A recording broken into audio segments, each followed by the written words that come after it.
Good afternoon, everybody, and it has been an awful long time since an update.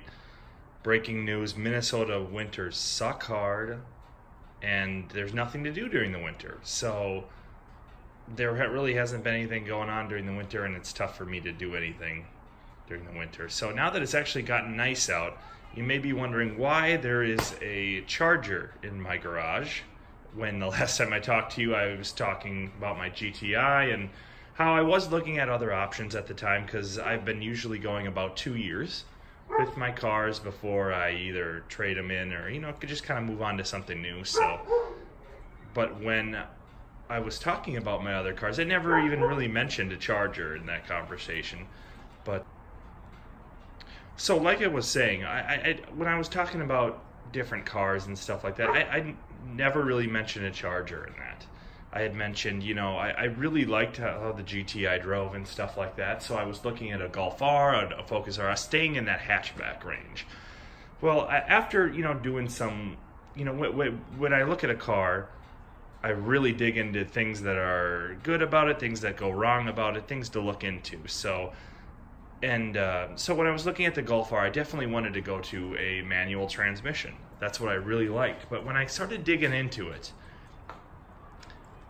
it looks like, I would probably like to tune my car, and, I like to do that kind of stuff. That's what I like to do in my free time, work on cars, mess around with cars. Well, it seems to be with the Golf Rs that you get the manual, they can barely hold the stock power and torque with that clutch before the clutch starts to go. And I'm sure, I've driven manuals my whole life, basically, so I could baby that clutch and it'd be fine. But if I'd start tuning it, that's where things might get a little rough. So I kind of didn't like the prospect of getting a Golf R and then having to put a clutch in right away. That part would suck to me. So then I kind of looked at, and then I thought, maybe a Focus RS, and, that's taking a gamble with those motors, with the head gasket issues, with even the cracked blocks now. It's taken a gamble, and I really like that car a lot for the all-wheel drive and stuff, and I really like everything about that car, but just the fact that the engines are a little iffy, and that would bug me a little bit. So I was that forced me to kind of expand my outreach of what I was looking for. So when I looked at it, my wife, as I've shown in a previous video, she drives a Veloster Turbo, which is a hatchback, and I had the GTI, which is a hatchback, and we don't both really need hatchbacks. And what I kind of figured out is that I just needed a little bit bigger of a car for, when we go on trips with the dog or something like that. We just need bigger space. So, and she already drives a hatchback, so I just thought, well, let's look a little bit bigger then. Because I really liked my Mustang, but I didn't like the daily drivability of it. It was fine, but it was just a little rough to drive every single day. And so I was looking on, and then I started to see, obviously the Hellcats and stuff, that got into my mind. But that's when I saw the prospect. I love the way these Dodge Chargers look, and especially in the Scatpack form like this one is. Really love the grille, love how it sits, love how it sounds amazing. And from the reviews I watched of it, the daily drivability seems really good on it. Really comfortable, big car. And so I test drove actually a couple of them, and I looked at a Challenger too, but I like the four-door aspect. Love the looks of this car. And so this one is a 2015. It's in this B5 blue color, which I really loved. I wanted the purple color first. That's what I wanted, but couldn't find one used for a decent price. So I found this blue one. It's got about 35,000 miles on it, and got a good price on it. So I did trade in the GTI for this. It is a 2015 Scatpack with the 6.4 Hemi, 485 horsepower, and really, ever since I drove it, I was worried when I was test driving it that, seeing as how I had a Mustang that was tuned and had exhaust and intake and had quite a bit of horsepower, and it was a lot lighter of a car, I was worried about this one. It wouldn't feel fast, it wouldn't feel quick, it would just feel big, and that engine would barely feel adequate. But when I test drove this thing, man, it blew my mind how it feels really fast for how big of a car it is still. So that really got me on board. So I picked it up in the reason I waited so late in the year is because the used prices of these on the lot were dropping as it got closer and closer to winter, and they wanted to clear out space in their inventory. So as I was just looking at cars, they just kept dropping and dropping and dropping in price. And then that's when I got this one about beginning of November, I think it was. So I basically got it, and I don't know about plans yet on what I want to do to it, but the first thing I actually had to do was buy winter wheels and tires for it, because I did drive it most of the winter, other than a little bit of my mother's Ford Fusion if it got real bad. But I got these wheels and tires. These are Sport Muscle. I think they're V30s. I'm not sure, but I'll write it in the comments or in the info. But these are Sport Muscle. I think they're V30s in the bronze color with these Yokohama tires, the Blue Earth Winters, and they've done great in the winter, and especially, you know, with it being rear wheel drive, they've done fantastic. And even on days where it's not snowing out, just the cold days, they grip really well. It hooks. I was doing a 0 to 60 run in this, and I got a 4.1 0 to 60 on these winter tires, just because they're so the compound is so soft and they grip so well. But so that was basically right when I got the car, I got these wheels and tires so I could throw them on for winter, and that's pretty much all that I did. Because I've had it, you know, it really sucks that when you buy a new car to you and you're really excited to drive it and love the sound of it, love how it drives, and you can't really rip it because it's winter. It really sucks. But so that's what I did. I got the car, you know, I just threw the tires on. I've been just driving it all winter. I did get, they're probably really filthy, but I did get some 3D Max Spider floor mats down there, and I know they're absolutely disgusting, but they do work really well, and the texture is really nice. They fit well for the fronts. And this 2015, this has the leather and Alcantara heated and cooled seats, and it doesn't have the cruise control and blind spot. That didn't really matter to me. So, but yeah, it's a little dirty right now just because it's been winter, and I haven't had a good chance to clear it out completely yet. Hasn't been that warm yet, but. So, you know, it's a 2015, like I said, about 37,000 miles on it. It seems to be in great shape. I looked, I think it came from New York, so, you know, so when I was looking at, you know, other cars, I came across this one, and I thought, man, for the used prices of these, it's a nice big car, and it's really comfortable to cruise on the highway. Gets really good gas mileage for the highway mileage, at least. And it's really comfortable, sounds amazing, and so it can do sweet burnouts, it can drift, you know, it can do everything. So once I drove it, I kind of fell in love with it, and so that's why I chose to take this one over the GTI and jump in a little bit bigger of a car for our family. And my wife's got a smaller car, so I chose to go bigger. So that's what I did. Like I said, I got the wheels and tires, and I got the floor mats. I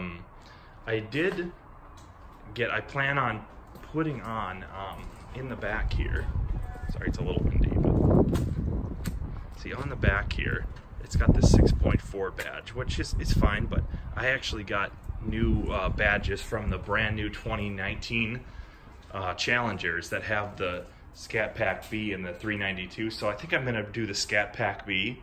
I love these badges, but I think the little Scatpack B with the 392 under it would look a little bit better. And then with that I want to keep that 392. I don't want to offset it with a 6.4 badge back here. So I've got one of the new 2019 Charger Scatpacks that basically just gets rid of the 6.4 and just has the B there, which I really think I'll like that for a badge setup right there. And I do, I think actually today I'm probably going to be taking off the winter tires because it looks like it's going to stay pretty warm here in Minnesota. So these are the tires that came with the car over here, and these are the factory floor mats. And they're just the normal, you know, this wasn't a performance pack or anything like that. So it just has the, here I'll show you. It just has the 4-piston Brembos in the front down here. Just the 4 pistons. And so it has these normal, I think these are 9-inch wide tires, I think. But yeah, these are just the gloss, or the matte black with a kind of machine finish. Here, I'll lay them down here so you can take a look. But yeah, these right here, these were the factory just ones that came with it. But someone who had it before me did actually put some decent tires on, even though they are only 245s. But these are G-Force Comp 2s, which I had on my Mustang.